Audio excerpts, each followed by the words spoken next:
Hey my people, welcome to another mini vlog. ఈరోజు chicken leg piece fry ఎలా చేసుకోవాలో చూసేద్దాం పదండి. ఫస్ట్ మ్యారినేషన్కి ప్రిపేర్ చేసుకుందాం. ఫస్ట్ బౌల్ పెట్టుకొని బౌల్లో పెరుగు, పసుపు, సాల్ట్, కారం, మసాలా, అల్లం పేస్ట్, చాప్డ్ మిర్చి, కొత్తిమీర వేసుకోవాలి. మాకు నైఫ్ కనిపించలేదు, సో సీజర్తో కట్ చేసి వేసుకున్నాం. నెక్స్ట్ లెమన్ స్క్వీజ్ చేసుకోవాలి.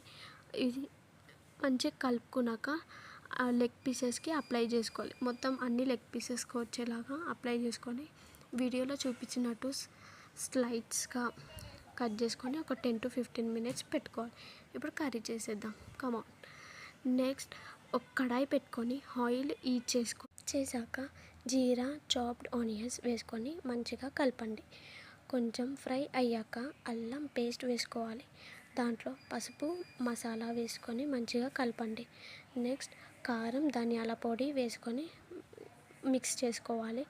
మ్యారినేట్ చేసిన లెగ్ పీసెస్ వేసుకొని మధ్యలో కలుపుతూ ఒక 10 to 13 minutes స్టవ్ తక్కువ ఎక్కువ చేసుకోండి. ఇలా బ్రౌన్ కలర్ వచ్చేలా చేసుకోవాలి. సో వీడియోలో చూపించినట్టు చేసుకున్నాక నెక్స్ట్ ప్లేట్లో సర్వ్ చేసుకోవాలి. దాంట్లో గార్నిష్గా ఆనియన్స్ ఇంకా కొత్తిమీర అలా చేసుకొని పెట్టుకోవాలి. So thank you for watching my video.